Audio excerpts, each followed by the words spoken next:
today is the lesson on the models of communication. Actually, there are lots of models of communication. However, there are only 3 models we included in this learning activity sheets, and these models of communications are Aristotle's Model, Shannon Model, and Transactional Model. Okay, so it is for grade 11, I'm sure that you have mastered already the process, the functions, and nature of communication. However, it is also important that you learn the different variations of communication. And these variations is what we call the models of communication. Okay, it is expected that grade 11 students who are with me this afternoon should be able to master and differentiate the various models of communication. What does it mean? So after our discussion, our 30-minute discussion, it is expected that grade 11 students can identify, distinguish the differences and similarities of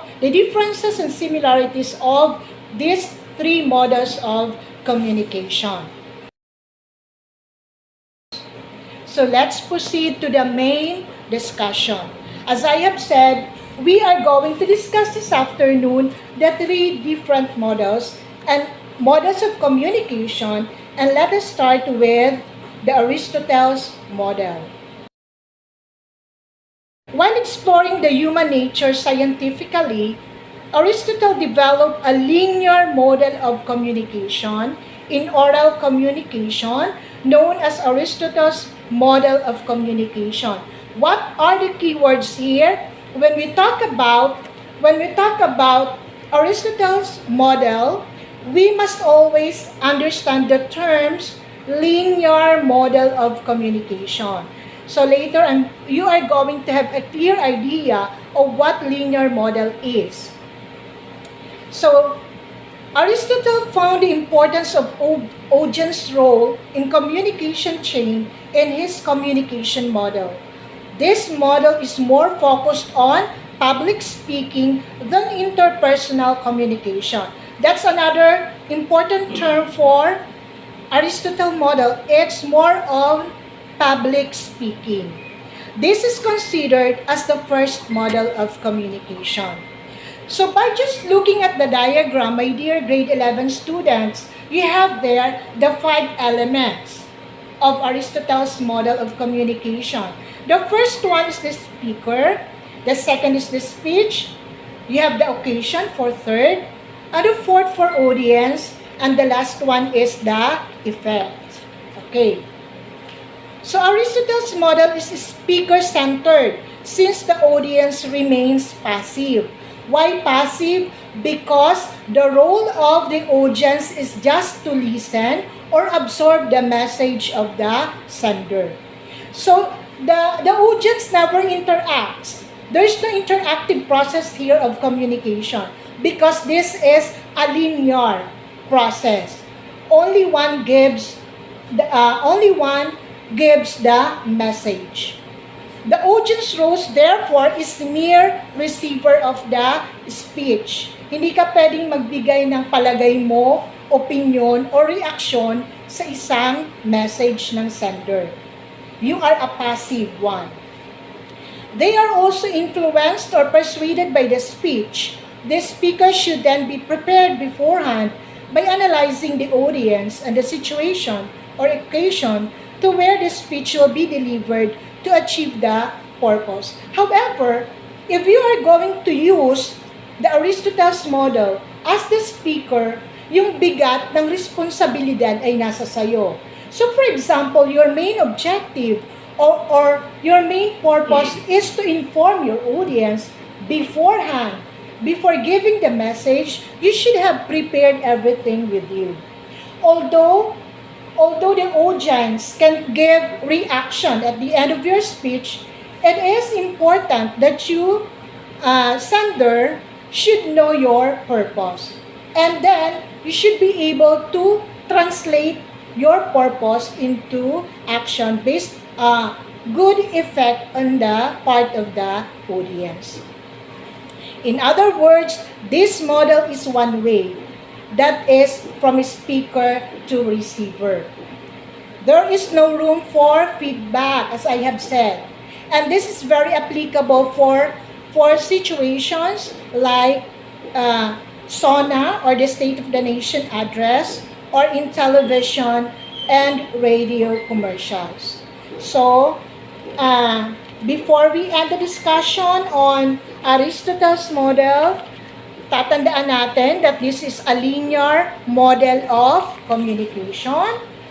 Another thing, the audience is passive because he can't give any reaction to the speech. And then this particular model is intended for public speaking. For example, yung mga malapit na yung botohan, meron ng mga campaign, so gagamitin nila yung linear model of communication, which is the Aristotle's model. Okay, so let's continue with our discussion. We have here the second model of communication, which is a Shannon-Weaver model. Bakit siya natawag na Shannon-Weaver model? In 1948, Claude Elwood Shannon wrote an article, A Mathematical Theory of Communication, in Bell System Technical Journal with Warren Weaver. Shannon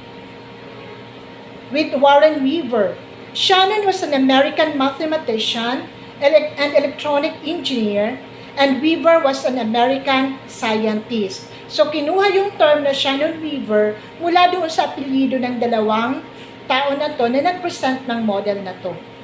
This model is especially designed to develop the effective communication between sender and receiver. So, they find factor affecting the communication process called noise. So, there is an additional element here na hindi natin nakita sa Aristotle's model, and that is the noise. At first, the model was developed to improve the technical communication. Later, it's widely applied in the field of communication. The mathematical theory later came to be known as Shannon-Weaver model of communication, or the mother of all models.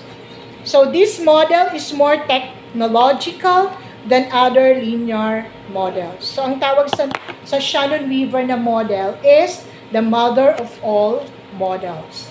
Okay, take a look at the figure 2 in your last activity, week 4. You have there the model of Shannon-Weaver. You have there how many elements? Actually, we have 5 main elements. The first one is the source, or the information source, or the sender. This is where the message originates. Saan ba galing yung message is the source. It is responsible for producing a message. So you have known that in the discussion from lesson 1, lesson 2, and lesson 3. What about transmitter? When we say a transmitter, it converts the message into signals or sound waves. It refers to the signals or sound waves to be transmitted or sent through cables or other machines. That is the second element, the transmitter. The third one is the channel. The channel is the medium used to send a message. There are varieties also of channel. In your diagram, you will find it below the channel, you have the noise. Okay, this is an additional element in this particular model, the noise. What is this noise? The noise that is being referred to in this particular model are the factors that affect communication failure. Bakit di ko naintindihan yung message niya? Anong nangyari? Ano yung sagabal? And that is the noise. Okay. You cannot find this in the Aristotles model. Okay, for the number 4, or the fourth element is the receiver. Okay, the receiver is the one that translates the message in a form of a signal or sound wave into a form that can be understood by the destination or recipient of the message. So you have there the decoder of the message. The next and the last one is the destination. This refers to the end user of the message. It receives the decoded message from the source. And below that, you have the lines that connect the sender and the receiver. And below that, at the center, is the feedback. Okay. So this feedback makes the communication process or the communicative process interactive, because in this manner, the receiver can give or can throw his ideas about the message being sent by the sender. So, wala rin siya doon sa Aristotles Model. So, as grade 11 students, we have to bear in mind that not all communication is successful. So, minsan hindi tayo maintindihan o hindi natin sila naiintindihan. There are times when there is what we call communication failure. What causes communication failure? It's because of the noise. Okay, for example, you are talking to your friend over the phone. And then, suddenly, magtatanong ka sa kanya, ano yung sinabi mo? What did you say? Hindi ko naintindihan. That is because of the noise.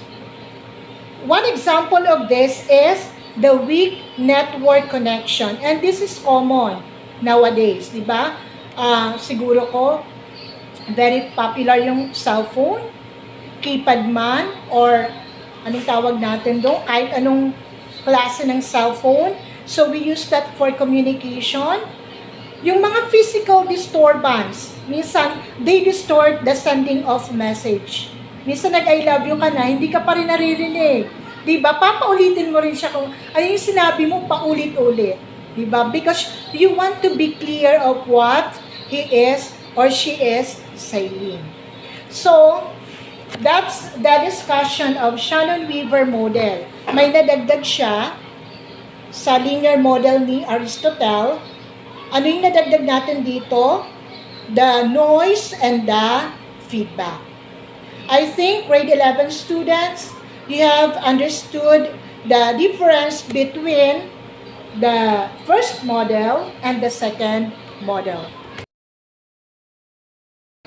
Okay, let's proceed to the third model of communication, which is the transactional model. This is really different from the two models I discussed with you, my grade 11 students. Okay. From the word transaction. Okay. So, transactional model of communication is the exchange of messages between communicators where each take turns to send or receive messages. So, the term communicators is used in the transactional model. Okay. It describes communication as a process in which communicators generate social realities with social, relational, and cultural context. So may mga additional terminologies tayong maririnig dito sa transactional model. This model include participants who are simultaneously senders and receivers. So, kung meron kang tatlong participants sa isang communicative situation or in a communicative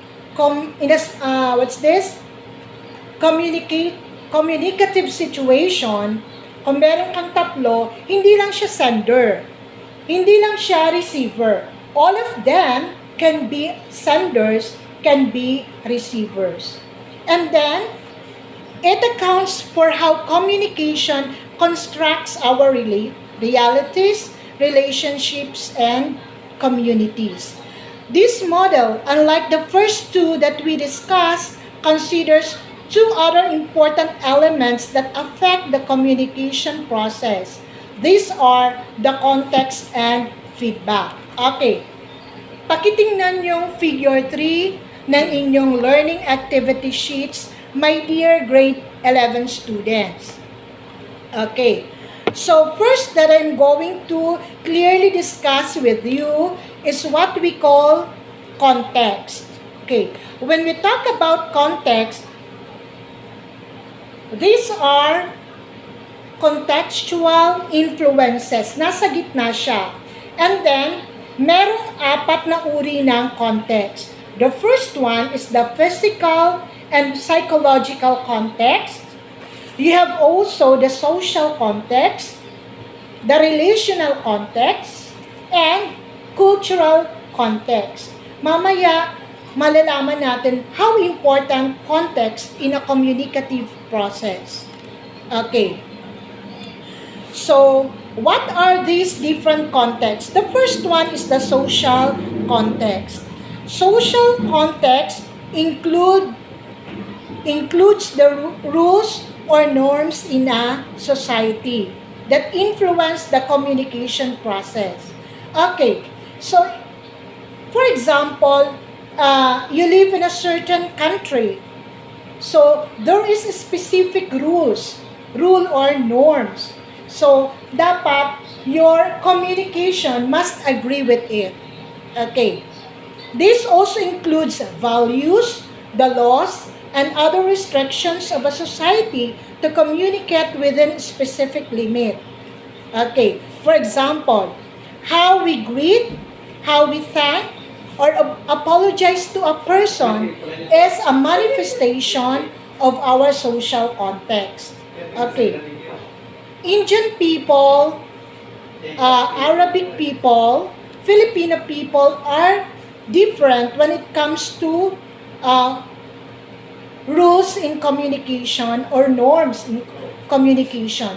May mga salita tayo o may mga topic tayong hindi pwedeng pag-usapan ng isang lahi or hindi pwedeng pag-usapan ng isang grupo.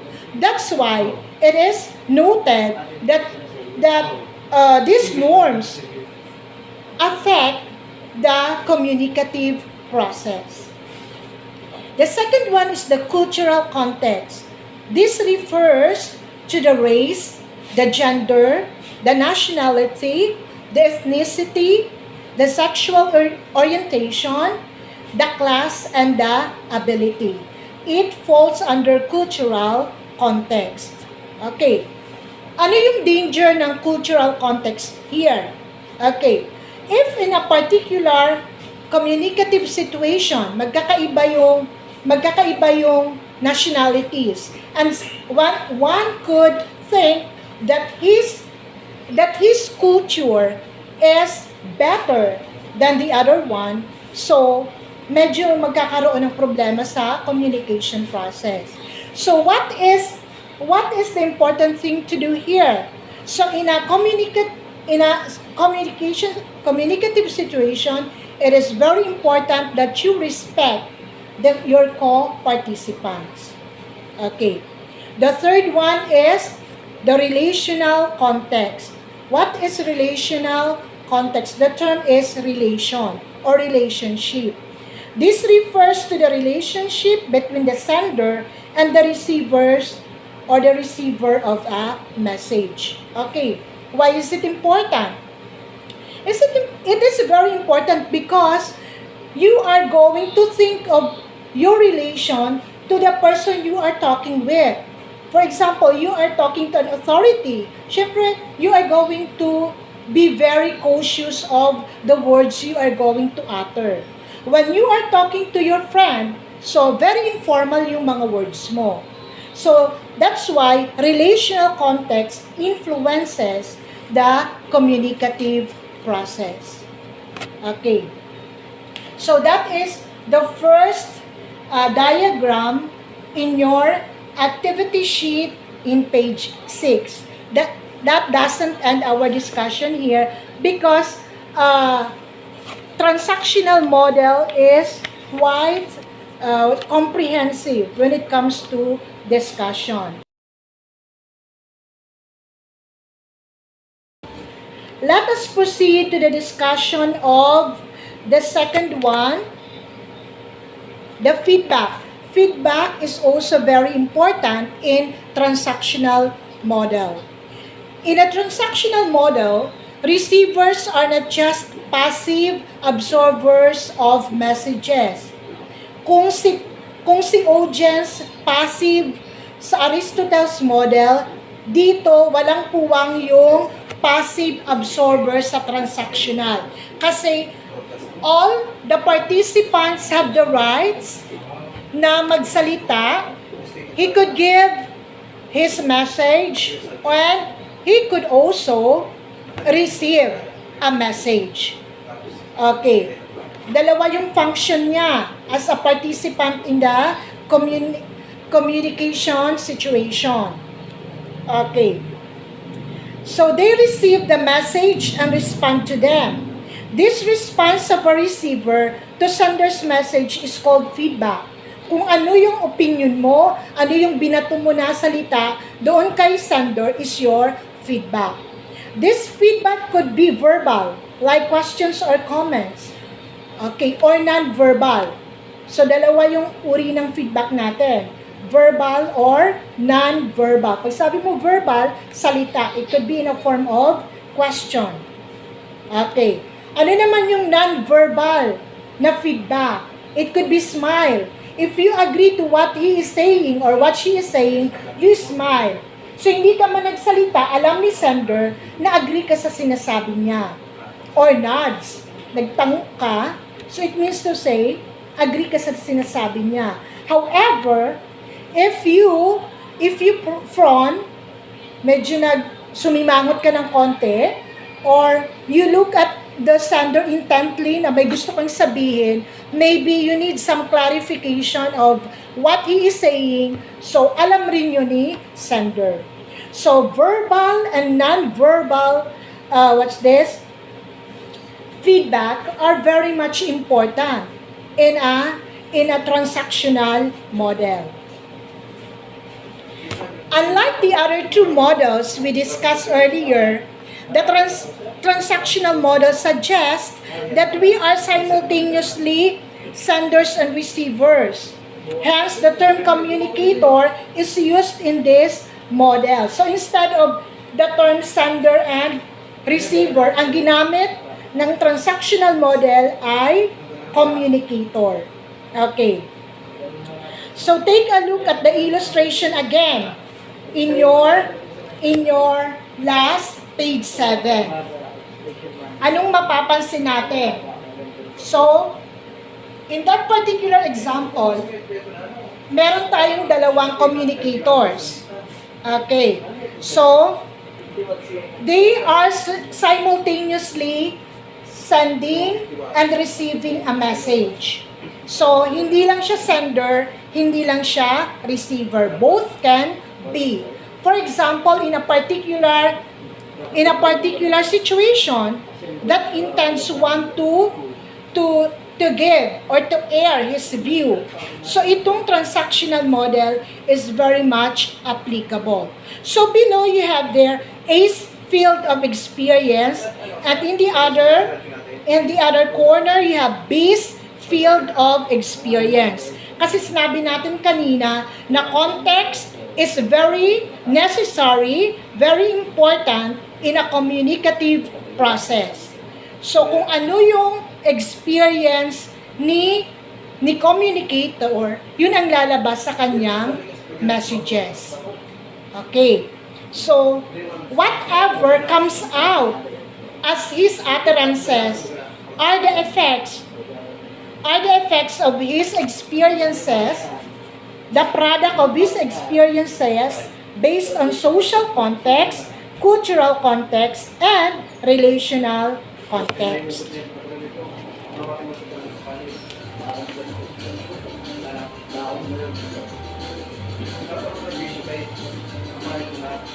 Okay, so let us sum up the three models of communication. Okay, for Aristotle's model, it is focused mainly on speaker and the speech. Sinabi natin, linear siya, tsaka passive say audience. Sa Shannon-Weaver model naman, ang tawag natin sa kanya is the mother of all models. Okay, anong dinagdag nating element? We have the channel and noise. Sa transactional model naman, there is a simultaneous sharing of ideas, and then ang tawag natin sa sender and receiver are communicators. And the utterances are influenced by context. And feedback is important in the transactional model.